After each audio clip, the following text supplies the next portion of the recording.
tonight we kind of take off on Sunday night right now. We started last week on the For Such Time as This theme with Esther, and this morning with Joshua. Could you turn those fans off back there, Bo? We got people chilled pretty good, looks like. And so we just are looking at the For Such Time as This on Sunday morning and asking the question, am I the right person in the right place at the right time to do God's will? And that's for such time as this. And so tonight, as we follow up from this morning, we're looking at a God-centered plan is God's plan.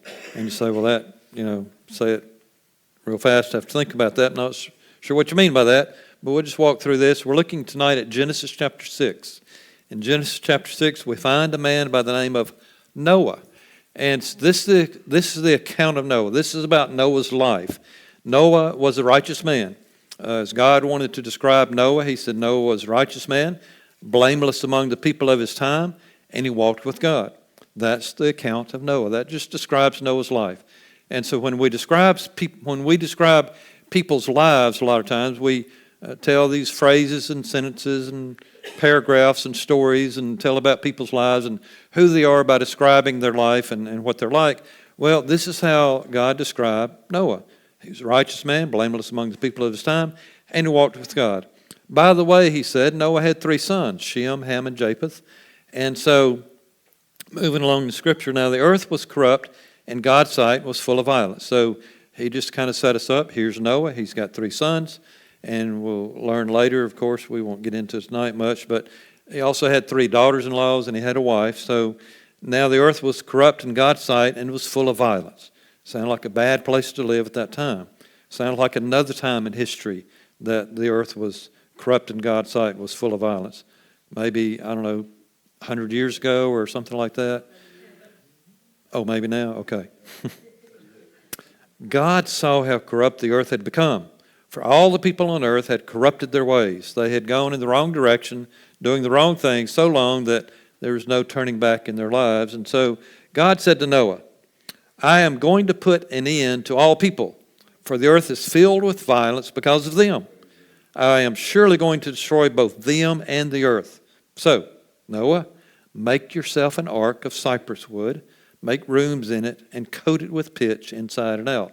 And we'll just leave the story there of what God told him to do, how long and how wide and how tall and all this, how to make it, and the layers and the levels and all that sort of thing. He went on to describe exactly what he was to do, but I just want to get that out there right there with this part of it. So here's what we're looking at. Noah didn't call God to help him build an ark for God. Noah wasn't just sitting around one day thinking, I wonder what I can do for God. God said, I'm a righteous man. I'm a blameless man. I walk with God. I wonder what I could do for him. Let me just kind of sit around. Let me just walk around, think about it. Maybe I could build him I'll build him a truck. I'll build a truck to honor God, but no, I can't do that. Wheels hadn't been invented yet. So I can't do that. Maybe I could, he didn't just walk around think about what could I do for God? How could I serve him? What does he want me to do? It wasn't that way at all, was it? Verse 14 said, God said, I got a plan, Noah. You don't have to think of it. You don't have to know what it is. You don't have to understand anything about it except what I tell you to do. So go make yourself an ark of cypress wood, make rooms in it, coat it with pitch and inside it out. And so Noah didn't have to think up this thing. God thought it up. He told Noah, here's what it was. Noah was righteous, therefore it's God who called Noah to build an ark. He wasn't righteous and thought, what can I do for God? Because I'm righteous, I'll plan this and I'll do this for God. The ark was not Noah's plan, it was God's plan. And so let's look at our lives in the same way. Do we see us doing the same thing Noah did? Do we find ourselves like Noah? Are we described also as a righteous person, a blameless person among people of our time? And are we walking with God day in and day out? If we are, then God's going to come to us, and he's also going to reveal a plan for us. He's going to say, because you're a righteous person, because you're a holy person, because you're walking with me, here's something I want you to do. and he's going to describe to us, here it is, I'm going to lay it out, I'm going to tell you exactly what I want you to do, how I want you to do it. If it's building something, I'll tell you how to build it. If it's going somewhere, I'll tell you where to go. If it's just a plan of action I've got for you, he said, I'm going to reveal it to you, show you what I want you to do, and all we have to do is just carry it out. And so he says, I'll make it real simple. And so God doesn't ask us to just sit around and think up something. What can we do for God? How can we please him? Let me just dwell on it, think on it, sleep on it, pray over it. Let me just, I don't know, I'll think of something eventually, I know. But it's not that at all. God's got a plan, and he's going to show it to us. So we don't have to think of something to do for him and then ask him to help us to accomplish it. So many times we've seen people, and maybe we've been some of those people or some of those persons, that we will say, I think God is leading me to, and we fill in a blank. I think God wants me to, and we fill in a blank. And so we go through life doing things like that. So we get out there, we start doing it, and we're going in that direction, doing what we filled in the blank with that we think God wants to do. And then we get out there somewhere and we say, it's not for me. What am I doing out here? How did I get here? Why did I do this? Why did I think of this? What was I thinking? All that sort of thing. I don't want to do this anymore. I'm just going to give it up. I'm going to quit. I'm going to walk home. I'm going to walk away from it. It wasn't what God wanted me to do in the first place. So how did I get here? Because we thought it up, and we thought we could get God to come in there and help us with it. And so we get out there and we start falling and we start stumbling and we start messing up and we start not doing the things that we think God wants to do, and we're asking God, why aren't you helping me? I'm doing this for you, God. Isn't it pleasing to you? Don't you want to help me? Don't you want to strengthen me? Don't you want to encourage me? Don't you want to build me up? Don't you want to give me everything I need to do what it is I'm trying to do for you? And God, if he would speak very clearly and verbally to us, he would say, no, I didn't call you out here to do this in the first place. I didn't ask you to walk this way in the first place. I didn't invite you to come this way in the first place. This was not my plan for your life. This is something you wanted to do, and you thought I would jump in there and help you with it. And he said, I can't do it because it's not my plan. And so then we get out there, we sometimes get frustrated, we get upset, we get discouraged, or whatever word you want to use in there, and we say, well, just forget about it. Because God wasn't in there to start with, you see. You see how that works? Maybe you've been there, maybe you've done something like that, maybe you've experienced that in your life, maybe not. But people do, because we want to do something for God. We want to please him. And so we come up with something, and then it doesn't work out like we thought it should have. We're not accomplishing for him what we thought we could have accomplished because we didn't think he was helping us. We didn't think he was coming alongside us because he wasn't. So what we have to do then is just submit to God. God, I want to walk with you. I just want to be a righteous person. I just want to be blameless among the people that I'm around. And I just want to walk with you. I just want to do what you want me to do. I just want to be obedient to you. And so therefore, the first thing I've got to do is just submit to you. God, whatever's your will, whatever's your plan, whatever's your way, whatever you want me to do, I'll do it. I'm open to whatever it is you want me to do. But then what I'm going to do also, I'm going to wait for you to show me your plans. Because we say, there we are, submitting to God. We're living a righteous life, a holy life, a blameless life, walking with God. And then what we have to do sometimes is just simply wait. God, I'm submitting to you. I'm doing what you want me to do. I'm walking with you every day. And I'm just going to wait for you to show me what it is you want me to do. And whenever you let me know, then I'll jump in there and I'll do it. So what we have to do then is to look and just watch and see what God's doing around us. Oh, I see you doing something over here, God.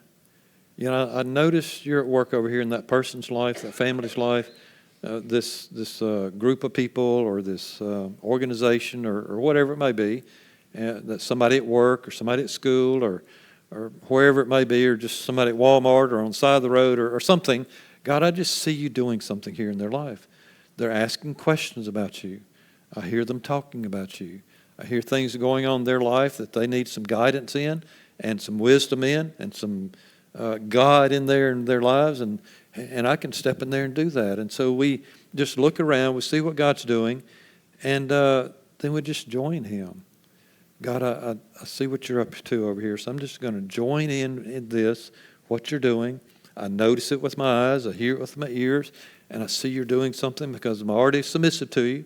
I'm already waiting for your plans. I'm watching to see what you're doing around me because you're always at work. You're always doing something around me because you're doing something already in me. And so I'm just going to join in your plans. So it takes all the thinking out of it. It takes all the, I wonder what I can do for God out of it. It takes all the questioning out of it. And it just starts with being submissive. Why? Because we're living a righteous life, a blameless life among the people, and we're walking with God. So therefore, we simply join him with what he's already doing, and that's all there is to it. So when we live this God-centered life that we started out with the title tonight, it starts out with a God-centered life.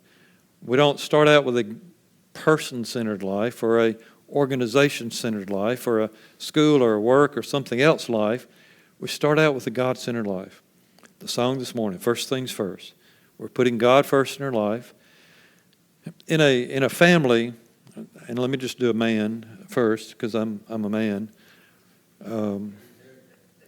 Yeah, I know that's, not sure sometimes about things like that anymore, but I lost my place now. But from a man's point of view, what should first things first be in their life? For let's take a married man with children. First things first in a man's life with children should be their relationship with Christ. Relationship with Christ. That God-centered life, that relationship with Christ is number one. Number two then should be their wife. Their wife, not their whatever, but that gets kind of sketchy sometimes today too, but their wife. That should be the number two priority.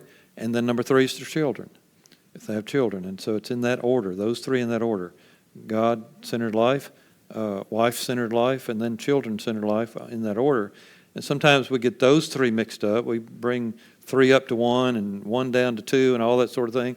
Or we get number 10 down here that should be 10th in priority, and we bring it up in here's number one, or right in here's one or two. And, you see how we do our priorities sometimes? We get things all mixed up. And things that just really aren't that important, somewhere down here that we get around to doing every once in a while, jumps up in there, becomes number two or three, and we get things all messed up, don't we? And so God just says, just live this God-centered life. Make sure I'm first in your life, he says, and our life, therefore, will affect the lives of other people around us. As we are living a God-centered life, that's just going to rub off on other people. It's going to rub off on our family and our friends and our school and our work and wherever we go and whatever we do. If people know that we're living a God-centered life, it's going to affect the lives of other people around us. We can't help but rub off on them and let them know and let them understand that we don't talk like that. Why do you talk that way? Why do you use those kind of words, whoever you are? Why is it that you speak that way? And because then they begin to notice, well, you don't use those kind of words, do you? I don't. Well, why do you have those kind of habits? Why do you do those kind of things? You don't, do you? And so you begin to rub off on other people because they see Jesus in you. They see that you've got a God-centered life, and nothing affects that. Nothing changes that, no matter what's going on around you. And they see that you're always just losing your temper and blowing it up and losing control and doing all these kind of things. And you don't, do you? And so what's the difference here? Why is that happening? And so we affect the other people around us because we live a God-centered life. So if we're sure that God is always at work around us, and we should be sure, Jesus said, my Father's always at work. And he said, so am I. Jesus said, I'm always working. Jesus never takes a day off. Jesus never takes a nap. Jesus never stops and says, I'm a little bit tired right now. Let me just let things on earth just kind of run the way they want to run, and I'm just going to back up a little bit and take a break here and take take some time off and just let the world just kind of go the way it wants to go. It doesn't happen that way. God said we're always at work. We're always doing something. We're always working in people's lives and moving and working. And so if we're always sure of that, if we can be sure that God's always at work, then it's going to affect our relationship with other people, because we're going to realize we're looking at other people through the eyes of Jesus. Because Jesus looks at people and he says, I'm at work in that person right there. And I'm at work in that person right there. And I'm in work in that person right now, right there. But do we always see people that way? Because sometimes we see people, why do they act that way? Why do they talk like that? Why do they act like that? Why do they do those things? And it kind of tends to make us want to what? Back up a little bit from them sometimes. Well, if that's the way they're going to live, that's the way they're going to act, I don't want to be around that. I don't want to talk to them about that. I want to, if they'll calm down and act right and do right, and, well, then we can kind of get a little better relationship. But because we look at that person and say, why do they act the way they act? Why does a lost person act the way they act? Because they're lost. They're just lost, and they don't know any better. They don't get it any better. They don't understand any better. And so sometimes we look at the world out there and we look at a lost person and say, look at how they're acting, look at how they're doing, and look at their lifestyle and their life and the way they live. And look at that. Isn't that horrible? Isn't that bad? Why do they do that? Because they're lost. They don't have Jesus like we have. And so what it does when we realize, wait, God's at work in that person's life, maybe that ought to change my relationship with them. And I need to realize God is at work in that person's life, and I could step in and help them to understand there's a different way, there's a different life. There's Jesus, there's God, there's His Word and His ways, and help them understand some things. And it just can affect our relationship with people as we see God at work in everybody's life. So, to live a God-centered life, we've got to focus our life on God's plans, not our plans. How do we know that? Luke 9:23. Jesus said to them all, if anyone would come after me, he must deny himself, take up his cross daily, and follow me. And so Jesus said, keep first things first. Just deny yourself. Don't do what you want to do. Do what I want you to do. Take up my cross, take up God's will in my life, and just follow me. And do it every single day. And therefore, we're leading that God-centered life. We're focused on His plans, not our plans, because we're just following Jesus. And we're going to see people in a different way, in a different light. And we're going to realize God's at work here, God's at work there. I'm just going to join Him in His plans. I don't have to come up with anything. I just see God at work and get going. Matthew 4:18. As Jesus walking along beside the Sea of Galilee, saw two brothers, Simon, who would be called Peter, and his brother Andrew. They were casting a net into the lake. Why? Because they were fishermen. Kind of makes sense, doesn't it? As they're doing that, Jesus said, because it's in red letters, come, follow me, and I'll make you fishers of men. A week later, they left their nets, and they followed Him. You see how that works in our life? You don't see how that works in our life? You don't see that it was a week later, do you? Immediately, at once, right then and there, Jesus said, come follow me. He said 3 words. Just come follow me. And that's all they had to hear. They knew that's the one they needed to follow. They knew His voice. They recognized His voice as the Messiah, the Christ, the one that's come. And they left what they were doing. They dropped what they were doing. They left their nets right there. And can you imagine their daddy? They work for their daddy. They're apprentices because they're coming up under their daddy, and their daddy probably came up under his daddy, and all that, just generations usually is how all that worked. And I can imagine, their daddy like, where are you boys going? We're going to follow Jesus. We're going to follow the Messiah, the Christ. He's come. He's asked us to come follow Him. What am I supposed to do? Well, I don't know, Dad, but, we got to follow Jesus. First things first. We're following God's plan, not our plan. Our plan was to take over the business one day. Once you get old and decrepit, we're going to take over the business and let you retire, and we'll be the fishermen for you, and we feed you. We'll take care of you and Mom. But, Dad, something's changed. We're being called by the Messiah to follow Him. And we don't know anything else to do but follow him. That's his plans for us. We didn't dream this up. We hadn't been sitting here wondering, hey, wouldn't it be neat if Jesus came by and called us to follow him? Boy, that'd be a great thing. I hope he does. They didn't think of that. They weren't looking at that. He just came by and said, hey, come follow me. And they left their nets at once. They followed him. And so then what we have to make sure we do, just like those two boys, we could have gone on and look at James and John in the next couple of paragraphs. But every now and then, every once in a while, we have to adjust our lives to God's plans. Have you ever had anybody to say a term, or have you ever said the term, you need an attitude adjustment? You've heard that term. What does that mean even? All right. Better straighten up. Any other? All right. Yeah, okay. And so it means a lot of things, doesn't it? But it just means that something's needing to change about us that's just not adding up, not acting right, not doing right, not going in the right direction. And if we don't get that attitude change, something's going to happen, and it's going to be even worse than what it was. But God doesn't say it that way. God's not putting it that way. God just simply says we just need to adjust our whole life, not our attitude, but our actions, everything about our life and our lifestyle, adjust our lives to God's plans. Because too many times we're walking in our plans, and God says, come follow me. I will a week from today, I'll follow you. I will a month from today, I'll follow you. Just give me a little more time, Jesus. I got some stuff I got to do here. I'm trying to work here and all this stuff and do this, and give me a little more time. Not so with Peter and John. Peter and Andrew. They dropped it and they took off. That's what he wants us to do. They had to adjust their lives. They had to drop their nets, walk away from their daddy, their mama, their wives. They were probably both married. They even probably had children. I mean, these were young men, but they probably of age to have had children because they had wives.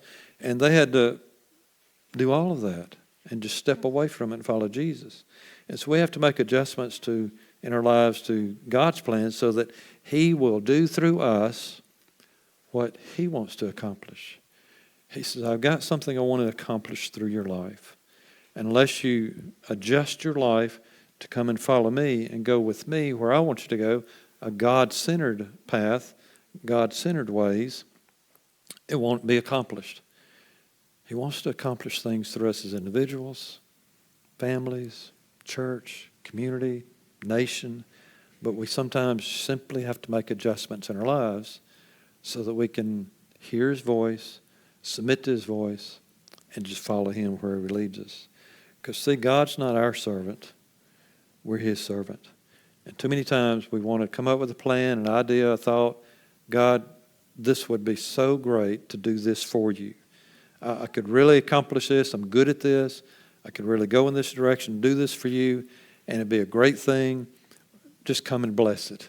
Just come and help me accomplish it. Just give me the strength, give me the endurance, give me the patience, give me what I need today, and day by day we'll walk through it. Just come on, God. Just join me in these plans. And God hears us asking him. He just stands there like, you want to do that? Go ahead. I'm not going to join you. I'm not going to help you. I'm not going to strengthen you. I'm not going to encourage you. I'm not going to give you anything you need because you're trying to do your plans and not my plans. It's just not going to accomplish what he wants until we adjust our lives to his plans, hear his voice, and be obedient to him and serve him as a result.